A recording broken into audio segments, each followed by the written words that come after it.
Hi, I'm David Bradley, aka Schizophreniforms, and today I've sort of been botching together this concept or idea surrounding authenticity and the practice of either radical or just self-honesty in general, and kind of I'll be touching on Stoic philosophy and also Buddhism and various other kind of examples of what I'm talking about in modern culture, or ancient culture perhaps in the case of Stoicism and Buddhism.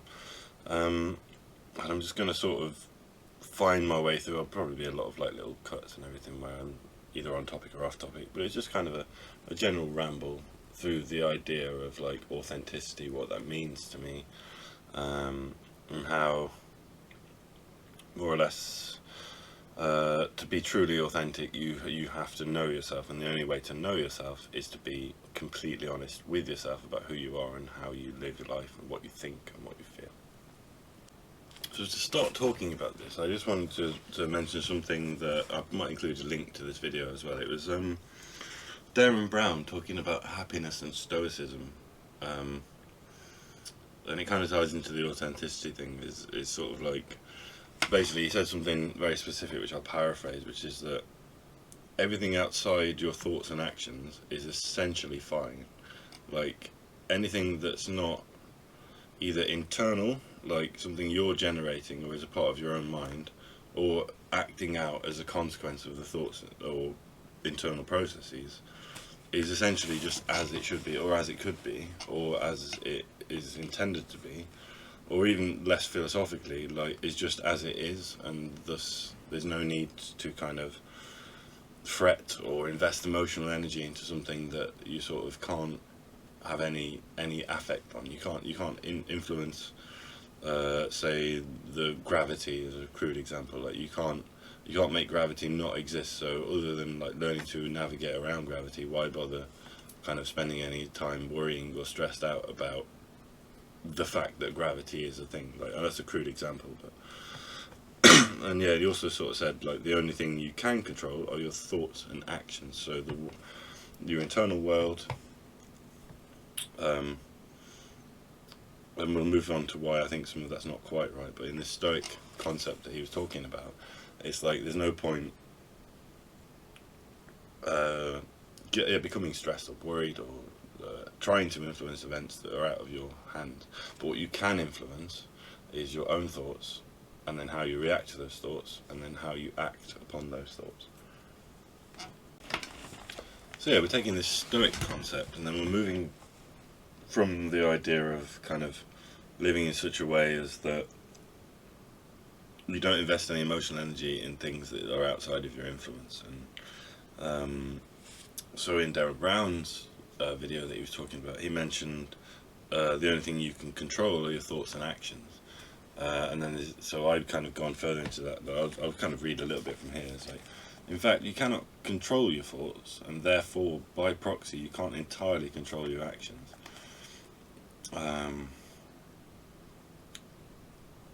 And yeah, and then further, if everything is out of your control, including your own thoughts and actions, why feel fear or anxiety at all? Like, it kind of takes that stoic level a bit further. And like, when I say Buddhism, in regards to that, it's kind of this. I can't reference a specific item, but it's just the kind of something I've been talking about with a friend of mine who may be featured in a video soon, actually. And there's very much this like Sam Harris talks about this quite a bit, like the idea that like of self-authoring, or like the idea that the thoughts that appear in your mind you have some kind of possession over. Like you take ownership of your thoughts. So like people tend to feel like the spontaneous sort of chatter of their mind is because they're the only one that can experience it, for example, is somehow completely them. Like, and actually going down that line for too far, like you can actually develop pathology based on that. So just to preface, we've got the idea. So thoughts and actions are the only things you control, and everything outside of that is just, it's not worth worrying about, and because it disturbs your tranquility and your sense of peace, and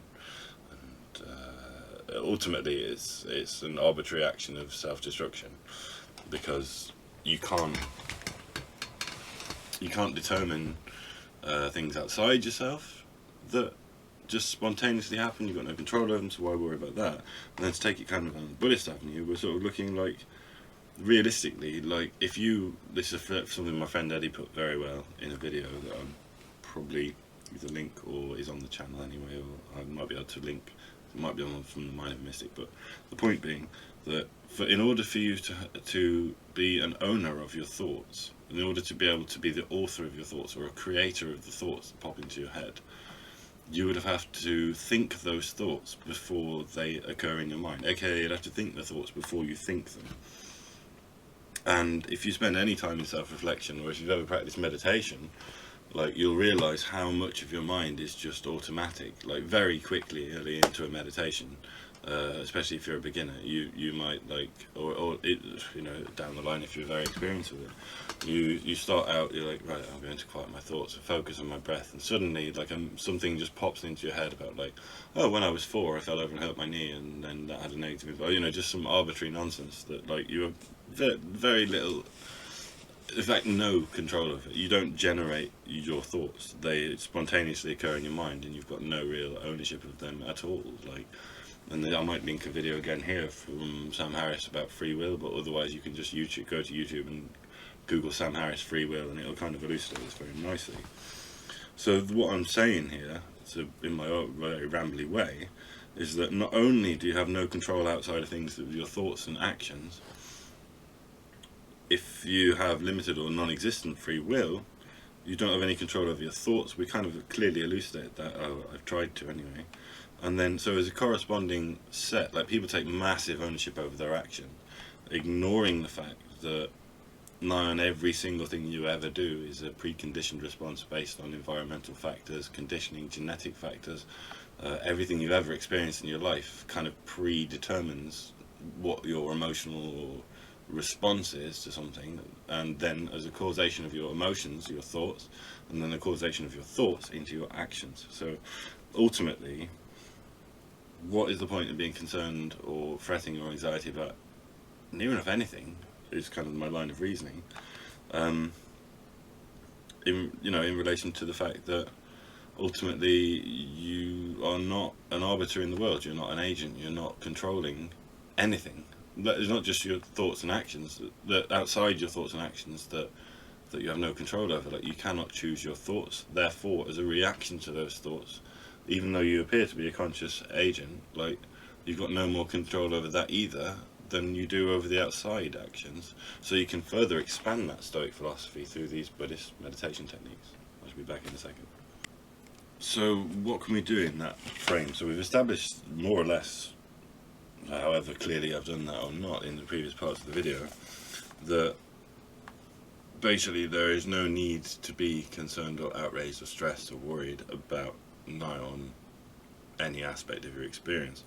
The only thing one can do is basically the only influence you have is in the illusion of agency, or within the concept that basically manipulating your own psychology. So, like, so I'll just say what I've written here and then kind of expand there. The only thing one can do is face each situation as consciously and willfully as possible. And the way to achieve this is through gradual erosion of autonomous processes through self-observation and diffusal of extreme emotion. So what do I mean by that? The only way to gain a sense of ownership, and I'm not saying it's true authoring or true ownership, but the only thing you can really do is manipulate yourself in such a way through, like, a good example would be, like, people diffuse kind of, so say you're in traffic. This is one Sam Harris talked about on their interview with Tom Bilyeu, on impact theory. They're both great people. Check it out if you're interested. He sort of, I'll paraphrase it all because I don't remember exactly what he said, but it was something to the effect of, if you're in traffic and you're extremely stressed and, like, you're bitter and angry and resentful, and then the most appropriate thing to do there is, like, to kind of envision, like, this is a Stoic thing as well, like, if you envision, like, the worst possible thing that could happen to you, and I think he says, like, And if you could only come back from that set of information that you've envisioned, that scenario that you then envisioned, back to where you were now, that would be like the greatest feeling of relief in the world. Like, you didn't discover that you had cancer today. You didn't. A loved one wasn't killed in a car accident. You know, like all these horrible, horrific things that really put into context, like how mild your scenario is. You know, and that's kind of the diffusal element. And then there's like the increase of like how much of your experience is willful or consciously influenced. So this is something I talk about a lot to my friends, family, anyone I care about, anyone that will listen almost. Like, it's this idea that like if you don't make plans, if you're not willfully, like the conscious part of your experience isn't deliberately trying to influence what limited range it can through direct action and willful behaviour, other people will, basically, if you don't make plans, you'll very rapidly become an object or a part or a subject to other people's plans, basically.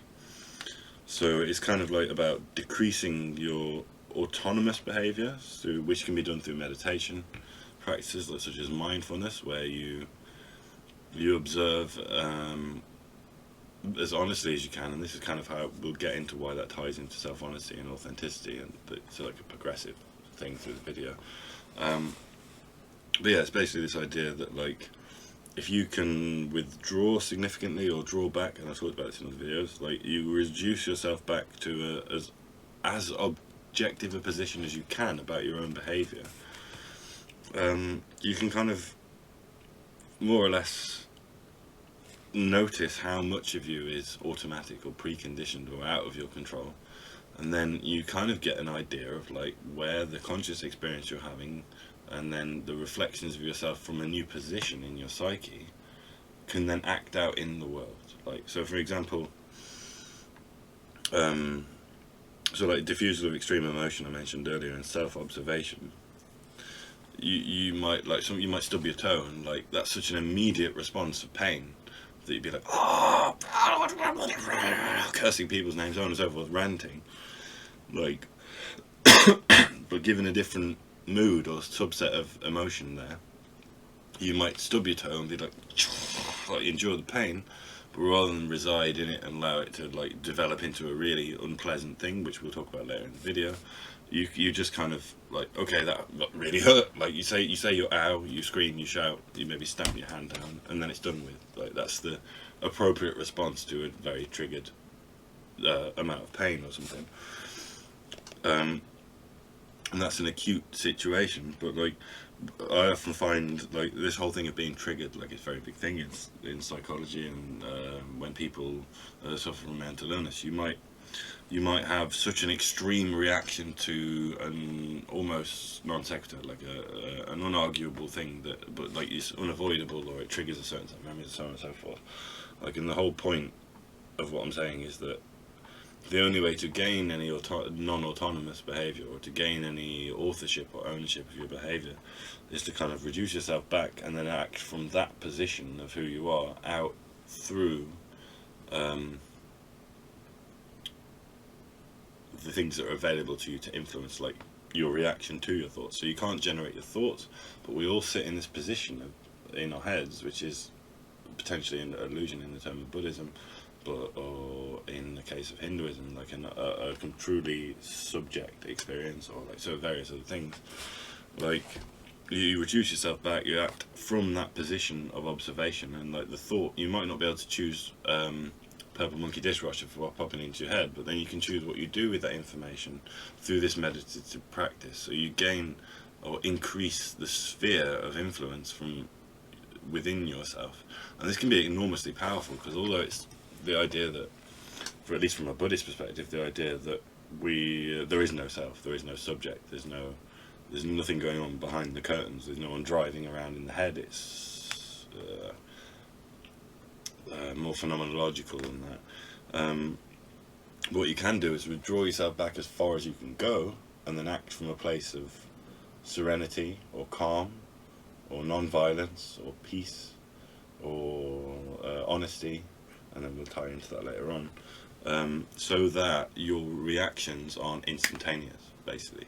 So rather than being like someone hits you, you hit them back. Arbitrary example. Being someone hits you, you're so calm, you block it, and you diffuse the situation without judgment. Like, and that is something you can consciously teach yourself to do over time. Like, you can become non-reactive, or like the Buddhists aim for, like equanimous to certain scenarios. Obviously, nobody's perfect, but like you could the key to all of the things we're saying like this. You don't. So we started out in the position of everything outside your thought and actions. You have no control over, no worries about. So there's no point worrying about. Then we moved on to you can't actually control your thoughts, and then by proxy you can't control your responses or your actions. And then the next phase of this is you can withdraw back to the point where you have as much influence as possible over downwardly into the rest of your psyche, how you act, and that's by reinforcing this state of peace, reinforcing this state of like doing things willfully rather than like me, like I'm a smoker, so like when I have a cigarette first thing in the morning, like before I even am conscious of the world around me, let alone there's a cigarette in my mouth smoking, and I exhale, and then about 10 minutes into the cigarette, like I suddenly dawns on me, oh yeah, I'm smoking, I'm awake, what's going on? Like it's just such a imprinted automatic behaviour. And then to counteract that, I might, so when I do become aware, I'll like breathe out the cigarette, hold it, give myself, that's like usually a trigger point for me to like go, okay, I've gone from asleep to awake in like 10 minutes of just like basically completely autonomous behaviours, and I gradually rebuild a sense of like control. This may not be real, but a sense of like willfulness into my day, and that's actually a good trigger that I programmed into myself to remind me that I'm not acting consciously. And I can talk more about that later if it comes up.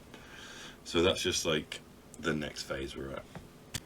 So first, before we go into like how to counteract this autonomous behaviour, get examples, move forward, and get to round to authenticity and self-honesty and stuff, we've got to look at what the consequences are of acting autonomously, basically, insincerely, based on habit, based on kind of going through the motions in a kind of like repetitive loop of like, you know, living barely consciously, like, and the first thing about that is that you miss life go by.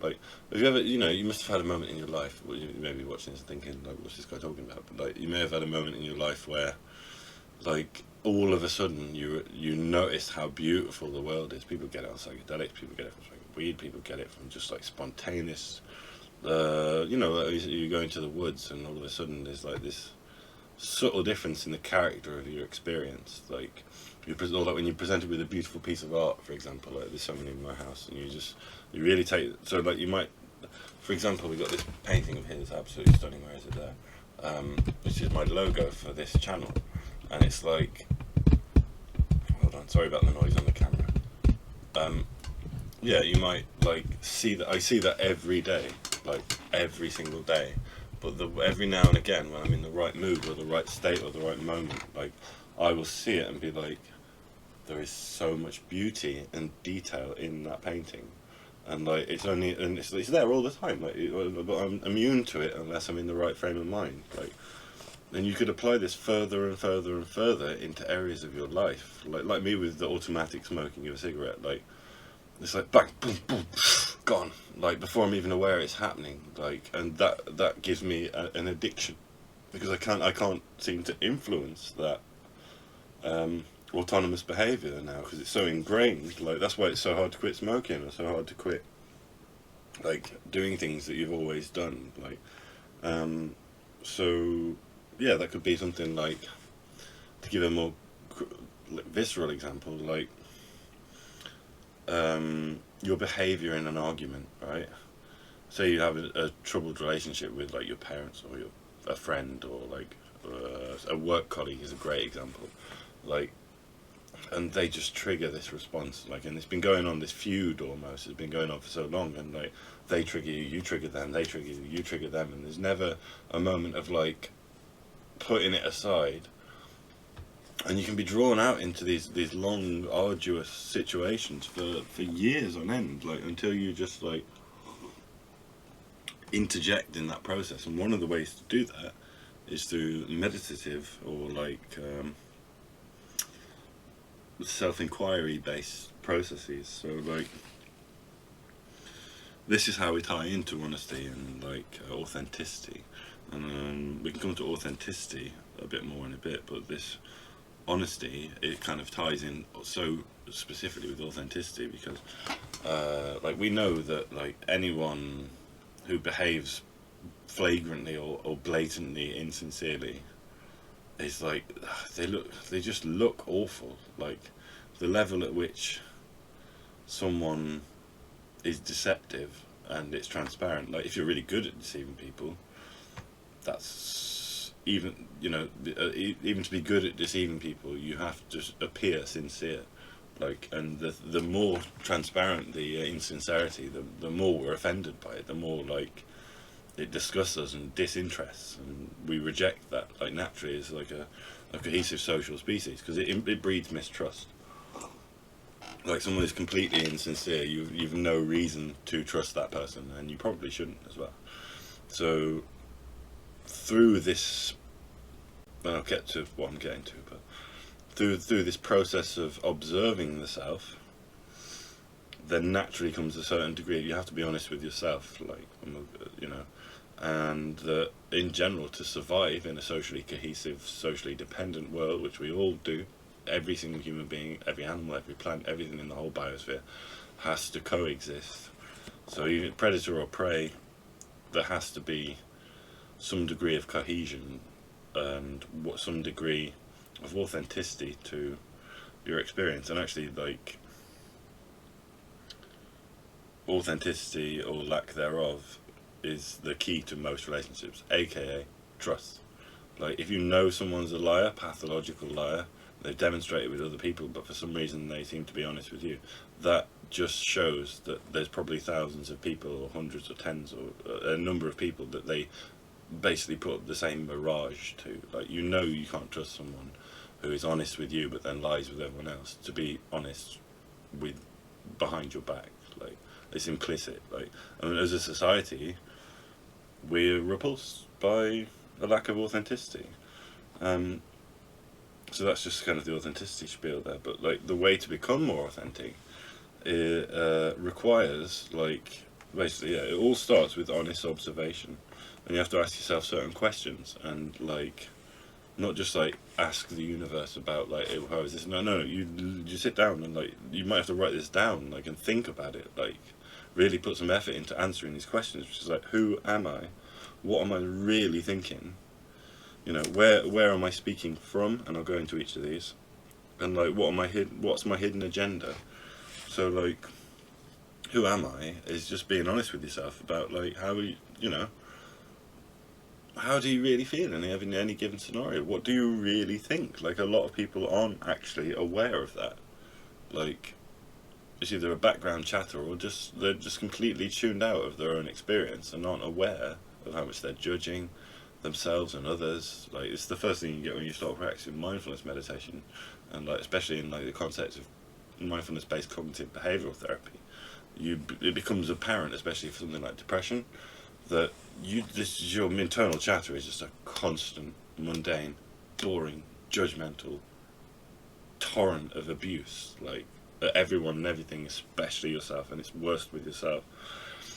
And so as you start to hear that, or observe that, you start to disidentify with it and realize that there's something more behind that.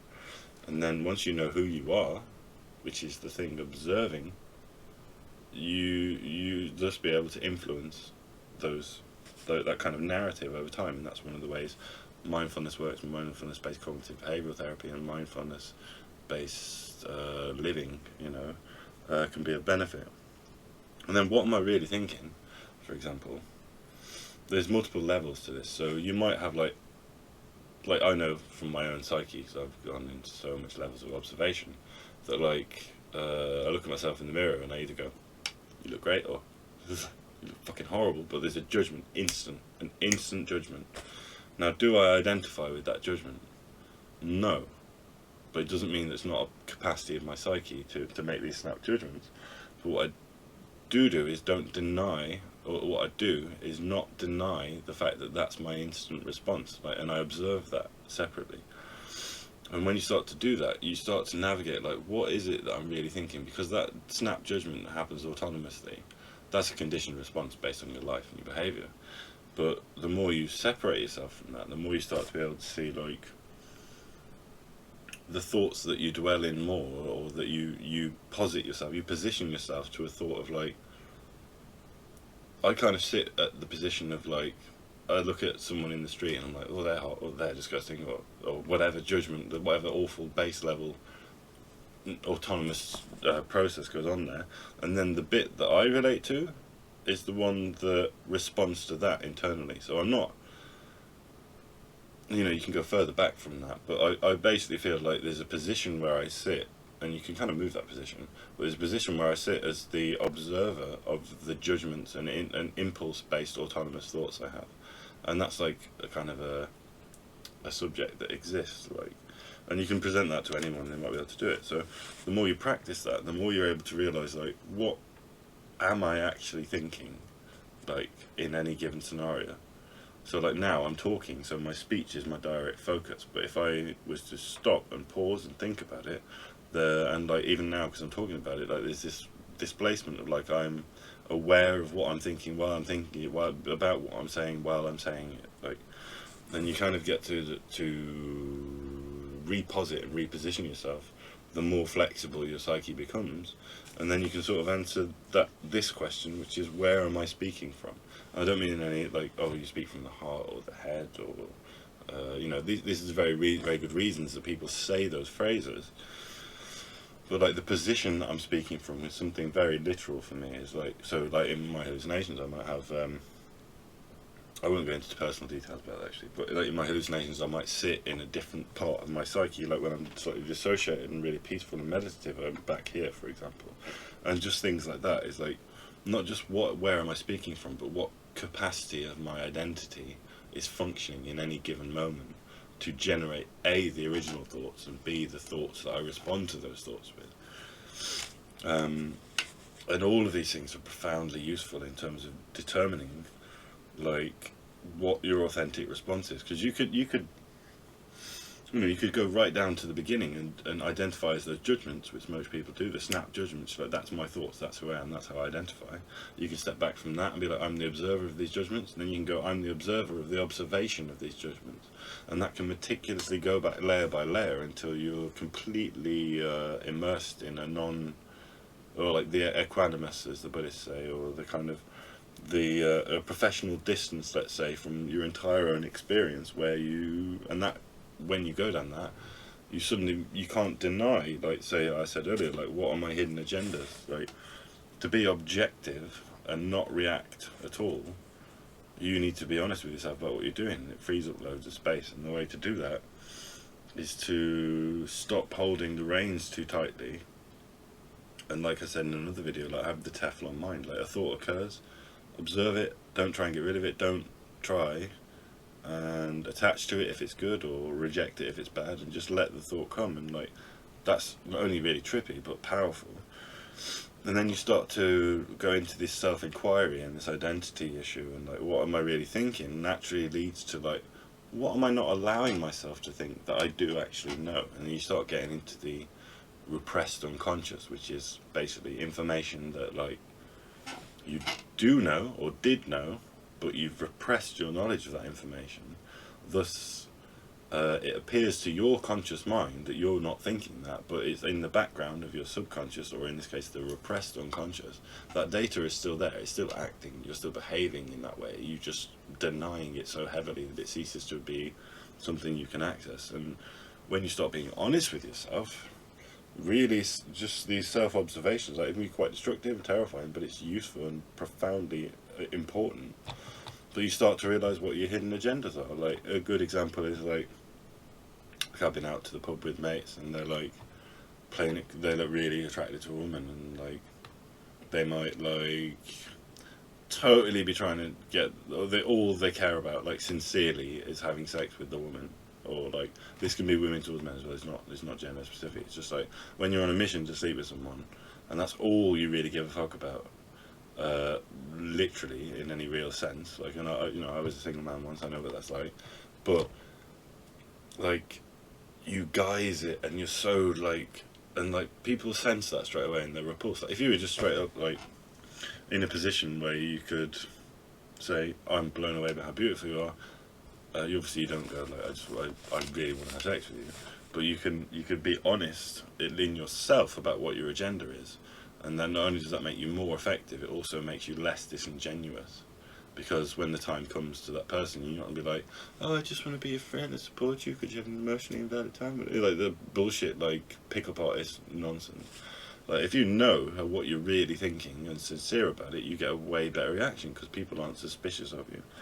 And you kind of, that's just a crude example, but it gives you like how these hidden agendas affect your life. Like, and you're probably watching this thinking, like, I know a scenario where someone has like suddenly revealed what they really wanted, and everything else you realise was an illusion. And it's something a lot of people do. Like, as most people at some level don't, show their cards, and that's good because it's a survival strategy, because there's some dangerous people in the world, but you should at least know what your own cards are. That's kind of the argument I'm making. I'll be back in a second. So, where I got to in my mind, or what I was sort of trying to say, is that this process of self-inquiry can be enormously useful.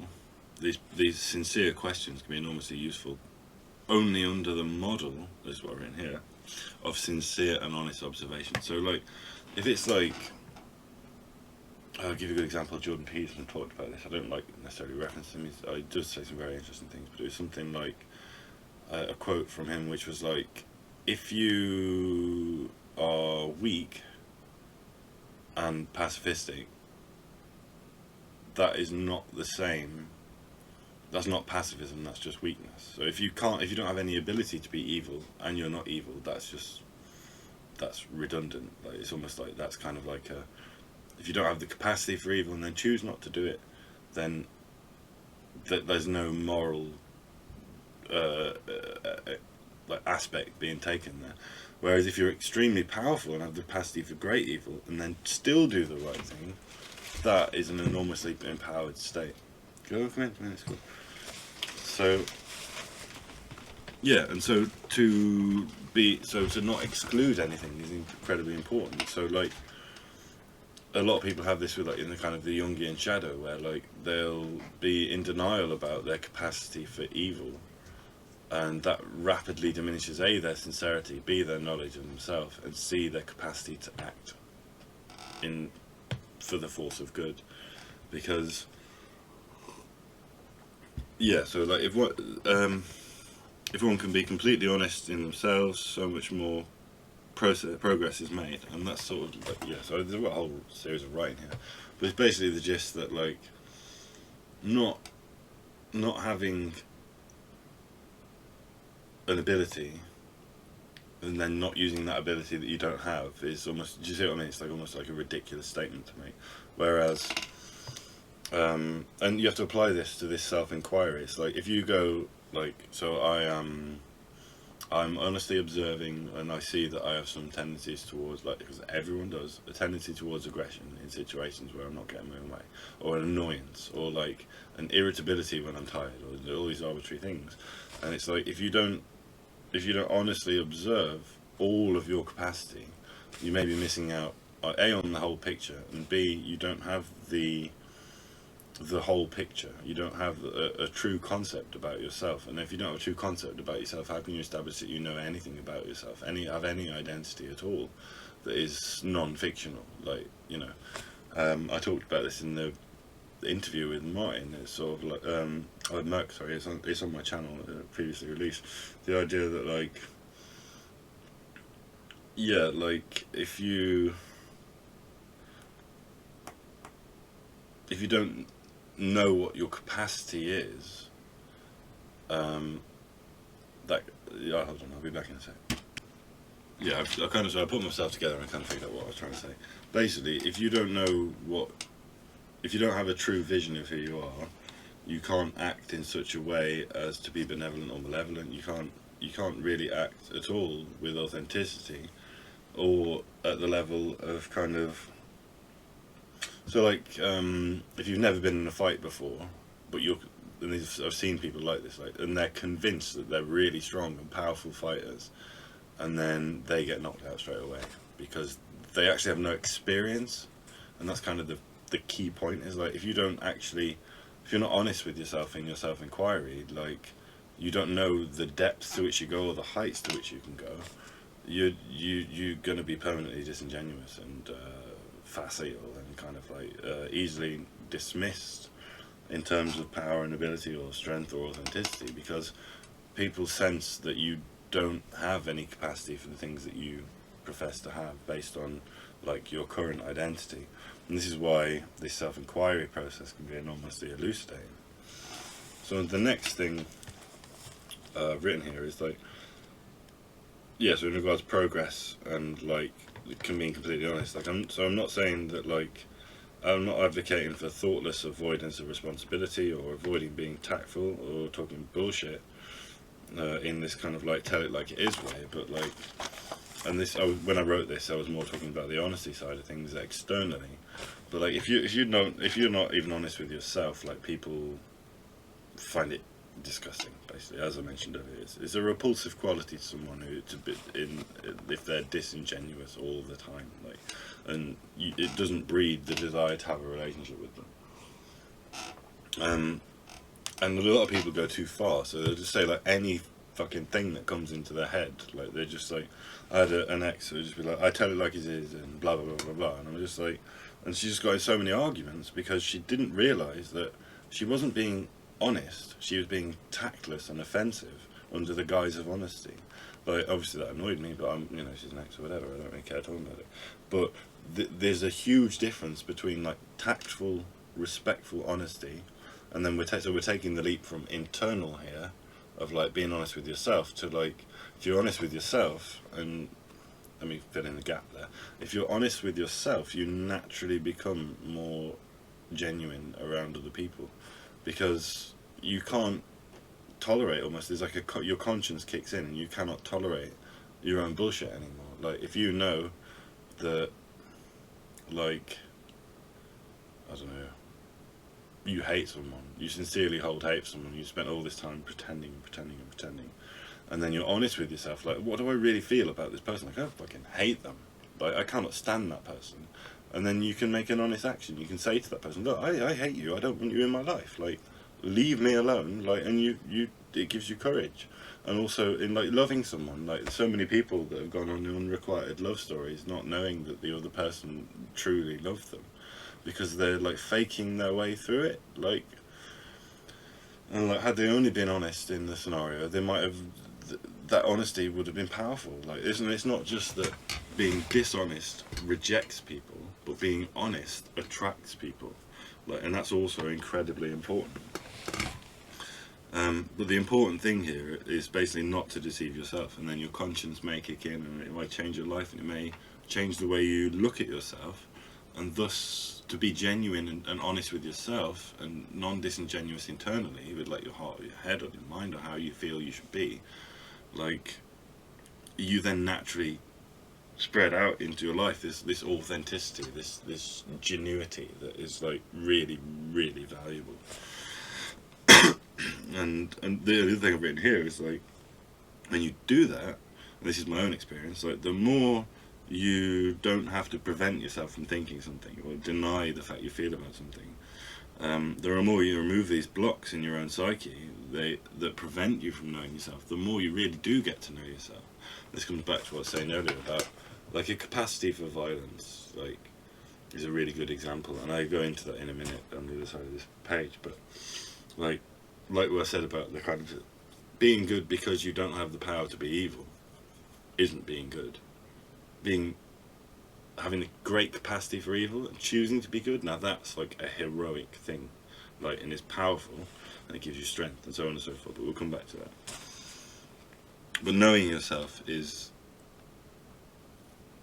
only possible to truly know yourself when you just honestly observe. Like, not every thought that spontaneously occurs in your mind should be treated with equal validity. So I'll come back to that in a second. Alright, so I had to stop myself for a minute there because this is a subject I talk passionately about. But I kind of referenced this earlier on, and it's like, not every thought that spontaneously occurs in your mind should be treated with equal validity. So those snap judgments, that person's awful, or this, or need to do that, or like these like instantaneous autonomous judgments,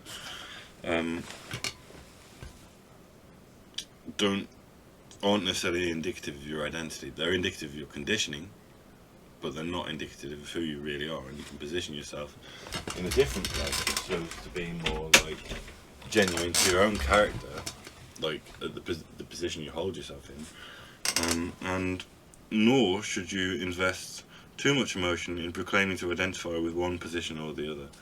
So like, it's important to bear in mind that human beings are extremely judgmental and discerning. That's kind of how we're geared up.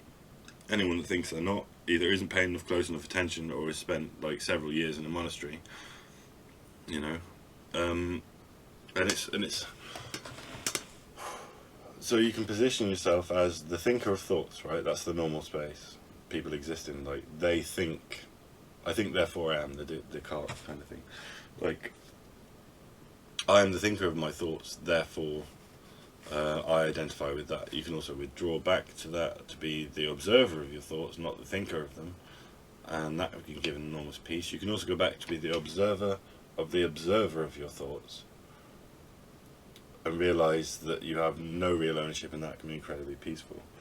And I'm more or less saying that like you can move up and down that scale. You can position yourself however you want on that scale, but not the important thing is to know that the human psyche is fluid, and that you can change which of those situations you're in. Just like I learned about this through something called the voice dialogue technique, which is like a psychotherapeutic technique to help you. And it's used in something called Big Mind by a guy called Genpo Roshi. So you might choose, like, say I was being assertive and talking about myself in work where I'm a boss, I would sit in a dominant position to represent that, and every time I spoke from that, I would speak from the mentality of that person. And it's like, it's a useful technique because you can kind of reposture yourself, not just physically, but you can take that mentally and kind of reposition yourself depending on what's required of you in a scenario. So like, you wouldn't go into work and talk about depending on what your job was, but you wouldn't go and work in an office and talk about like your fantastical thoughts about the nature of the universe. But then if you were to go, you know, to a festival, you wouldn't want to sit there and talk the entire time about like the importance of business mechanics and like how to maintain like your fiscal security or your solvency or whatever. Like, I can't give you an example. So that is also an important factor in that, is that like there is being genuine at all times is extremely valuable, but also realizing that you need to gradiate which part of your personality, which part of yourself, as like with a lower s, like the person you are, to show in each given moment, and that's a survival skill and an adaptability skill. I'm going to read something, and I'll be back. So I've had a bit of time to calm down and ironically reposture myself and a few different things come up. So I've got more to talk about later on, but I'm just going to take a little slow moment to kind of talk more about this reposturing. And as I said, it's kind of an internal version of the voice dialogue technique, where, because I did it for the purpose of doing it. I think the reason that the person that taught me this did it for me was because I was under the impression, because I was having trouble with the kind of mild or imagined or perceptual version of dissociative identity disorder, which is multiple personalities. Now, I don't genuinely think I had that, but it was my genuine belief at the time that I had some sort of mild dissociative identity disorder. And they helped me use this perspective to reintegrate. So there is, because when we're talking about authenticity and being genuine and sincere in every possible moment, you've also got to realise that sincerity doesn't mean, sort of like I was saying before, that you are socially unintelligent, like, because, I don't know, given a scenario where, like, you're in danger, you wouldn't necessarily want to tell someone who is threatening you with violence, I'm really scared.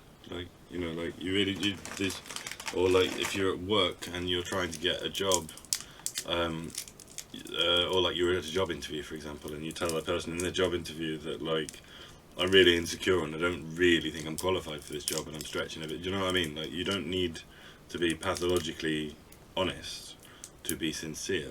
Like, and I struggled with this for a long time because I was like conditioned by varying circumstances to believe that I just had to just tell everyone everything all the time, anything that I thought, anything I'd done, with regardless of the horrific consequences it had on me.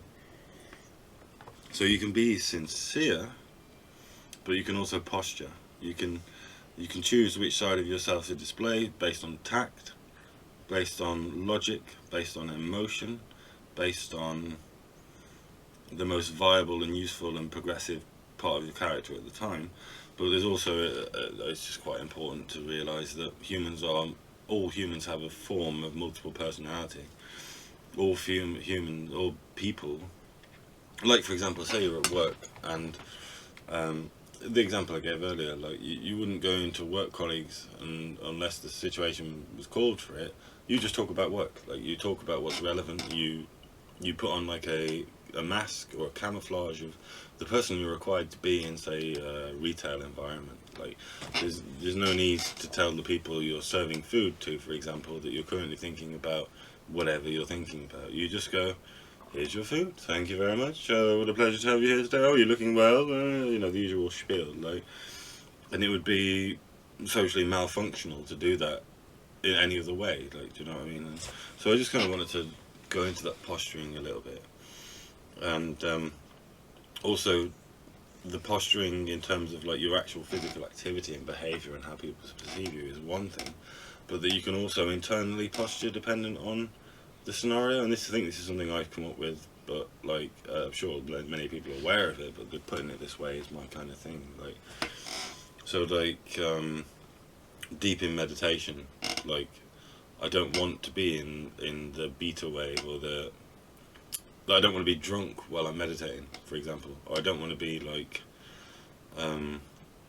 profoundly intoxicated on a psychedelic while riding a bike. Like, do you know what I mean? Like, and then taking that more real world terms, there's different capacities of your psyche that you need to be able to fluidly, comfortably navigate between, whilst retaining memory and composition within yourself as to who you are. So you, like I cultivate what I personally have chosen to call a transcendent identity. So I've spent enough time posturing myself through meditation that like I can retain, unless I lose memory of something, I can retain a thread or a concept or idea of myself, which is either transcendent or all exclusive or all incumbent of everything that I experience. But then I'll filter which side of that I activate, or like say with the example of being drunk, like I still retain my identity as who I am when I'm drunk, but I'm less of a problem drinker if I deliberately, willfully assert my identity. Whereas a lot of people who, let's say, alcoholics or blackout drunks, simply switch off. They don't can maintain a narrative throughout all of that, and that's something I've learned to do over time in a variety of states like that are available to my psyche. And like a bit like in the previous videos where I talk about like different filters come over my psyche in colour form when I'm in certain states that can indicate that. But there's also like a capacity that I've developed through what I learned from the voice dialogue technique and the big mind technique to kind of move deliberately into certain states of mind depending on what the scenario is. And like a bit like how people that use drugs might, for example, take pills when they go to a rave or smoke weed when they're having a chill out session with their friends. Like, put all the chemicals aside, and what they're really doing is they're making themselves amenable and adaptable to the sociological structure they're within. Because if you go to a rave and you just like kind of don't care, or really tired or apathetic or really meditative, you're not going to enjoy banging pumping trance. Like, and you can apply that concept back to any scenario. Like if someone tells you a heartbreaking story, you're not gonna. The inappropriate thing to do would be go, "Oh, that's great," you know. Like you actually want to show compassion. You want to feel what they're feeling, and not just talk about what's going on with you or like how you relate to that, but like share in their share in their sadness and kind of support them like that. And yeah, so that's kind of where I got to with that. I just wanted to kind of talk a bit more about that, and I'll be back with the next section. So for the next phase, talking about again this authenticity and sincerity of character, but the malleability of the human psyche to adapt to certain scenarios, appropriateness, respect, conditioning, sociological structure, so on and so forth. There's this idea that, like, yeah, so the thoughts that people experience are not equal to their identity. And I kind of covered that a little bit, but like, it's in fact more their outward character that in real terms determines their identity. So like, what makes sociopaths scary? The fact that you don't know they're a sociopath, right? Because their outward behaviour is so, and then, you know, different from psychopaths or someone's extremely violent, like a sociopath. I've been fortunate / unfortunate enough to meet someone diagnosed with sociopathy, and this person was extremely reasonable. Like, they were probably the nicest person I've ever met, and they openly told me, like, oh, I'm diagnosed as a sociopath because I don't feel real empathy. I don't feel like there's no like emotional resonance or compulsion to behave a certain way based on like how I feel. Like, it's all meticulously thought out. Like, and he was a lovely bloke. Like, and it was weird actually, but he was cool. And that kind of led me to believe that, like, I'll reinforce the idea that people's identity is, I can't remember who I'm quoting here, but my identity is who I think, you think, you think I am. And it's like a complex back and forth, but basically the way in which people act and react in the face of the thoughts that they experience is the deciding factor in their identity. So the thoughts of a murderer and the thoughts of the psychiatrist trying to heal them might be aligned, because the psychiatrist or the psychoanalyst or the criminal psychologist or whatever trying to heal them in prison, trying to help them not want to die or let them deal with their stuff and rehabilitate them, they could be able to empathise with the thoughts but not react to them in their own lives. Like, and like, where do you see what I mean? I'm sure you can see what I'm saying. So our emotions and spontaneous thoughts are as, whether seemingly divine or demonically inspired, or they're essentially long-term deep-seated thought patterns. So I didn't explain that very well because I can't quite read what I wrote, but the rough gist is that, like, I didn't explain that very well, so let me backtrack. What I was talking about there was that emotions, you know, earlier on in the video I said emotions lead to thoughts, thoughts lead to actions, and then we just deferred in the last bit, we've inferred that actions lead to personality or character. Which thoughts you act on determine your character and personality, and that is essentially an external thing. So like the sociopath and the criminal psychologist can have the same thoughts but act differently to them, and that's what determines your character. What people don't realise is that your emotional response to something is kind of, how should I put it? It's basically like if you think something enough, or exposed to something that triggers a certain thought, or you learn something powerfully enough, like that becomes an emotional capacity in the body. It's like long-term memory of what you think. Like, and you see this in pathology all the time. You see like with grief, for example, or like trauma, the feeling or the initial response to something isn't allowed to come to fruition correctly. So like someone betrays you, or someone in your family dies, and you don't allow yourself to feel like the true emotion of how that feels. Now at first, when you ignore or block out or can't manage to deal with that, so you just repress it, what could have been just like, you just break down and you're devastated, and you feel it for as long as you need to feel it, but the emotion eventually is dealt with. Like, and this is why it's such a common thing in grief or bereavement.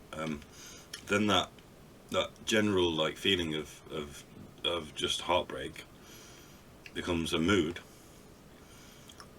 that continues on for several days, because you can't fully process that, and that's obviously understandable. But like that mood then becomes like a temperament over time. So we're talking like initial action, a day is your mood, so you're in a mood for a day.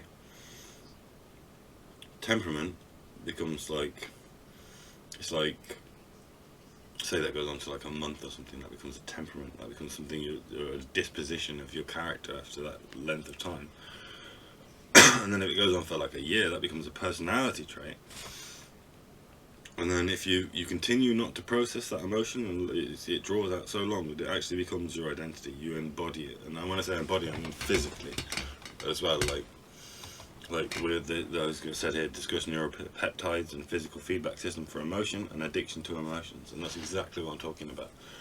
When you refuse to feel an emotion for long enough, your body generates certain, like, I think they're called neuropeptides, and they're basically like a neurotransmitter, or like a chemical, even closer to a protein, but like a chemical response to the thoughts you have about that scenario, that then your body becomes basically acclimatized to the physical emotion, the physical feeling of the reaction to those thoughts you're having.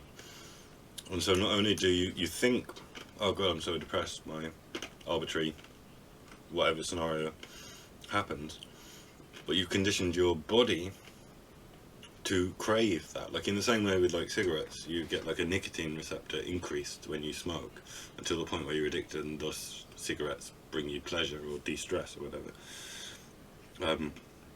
Feeling sad chronically, your body creates receptor sites for these neuropeptides, and your brain creates receptors, and there's like a feedback system whereby your mind spontaneously, because it becomes a repetitive over and over loop in your head, but that's because your body is responding to the primary, the condition of the mind, which then conditions the body to crave the chemicals that are associated with that emotion, triggering the thoughts, triggering the chemicals, triggering the thoughts, triggering the chemicals, until you can be literally addicted to an emotional state. And that's how, like, you get chronic depression, for example. In some cases, it's not always like that, but a lot of it is to do with, like, once you've sustained non-processing of trauma or anxiety or fear or whatever it may be, you end up to become bodily addicted to that emotion, and then it can take real hard work to recondition it. And you get that with like repeated, like what's it called now, chronic post-traumatic stress disorder, or like compulsive, I don't know, like ongoing trauma in general, where like each new layer of trauma pushes you further down a certain pattern. Your body is physically craving it. So like you could be as conditioned, like as willing to be happy as possible, but you'll never be able to. You have to like literally reprogram your brain and your body, like you're weaning an addict off that emotion. And that can make it extremely hard to be authentic. But that's just something I wanted to cover, like bodily addiction to emotions, and like the train from like one sincere experience, which is unpleasant or negative, that you've chosen to ignore, block out or repress, however heroically you've chosen not to give yourself the opportunity to feel that emotion sincerely, and it's led to, ultimately in the long run, an addiction to a certain emotion. I'll be back.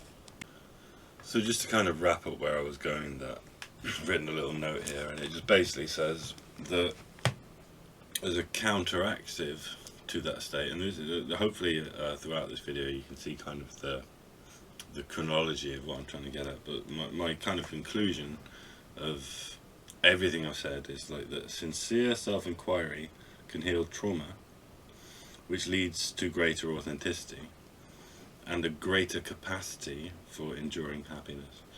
And it's basically as simple as that. It's like, what is the primary function of repressing an emotion or repressing a thought or ignoring something? Is to not feel it, to be insincere, to deny, to be non-authentic about your genuine experience of reality. And there's no inherent judgment in what I'm saying about this. It's like, basically, the less you pretend to feel what differently from how you feel, like, the more likely you are to face the bad things that have happened, the good things that have happened. The more authentically you can live, and with that authenticity, with that sincerity that comes from like being at ease with yourself, like being accepting of your real sincere experience, like that actually, it doesn't just like stop you feeling shit by no longer drawing out your repression of emotions, but it actually upwardly increases your capacity for happiness and enduring happiness. So the longer you reject how you feel, it will become a character trait, it will become a personality trait, it will become your identity, until you're forced to face that emotion, finally face the emotion, finally face what it is. And it all comes back to this sincere process of self-inquiry. It's like I've known people who, like, to everyone else in their life it's fully apparent why they're stressed all the time. You know, like, they work a job they don't like, with people they don't like, to make money that they don't need, to spend on things that they don't like, and that kind of classical scenario. Like, and like, to everyone else it's patently obvious, like, you're stressed because of your shit job, change your job, like, or, you know, however that's defined, like, whatever example you might give.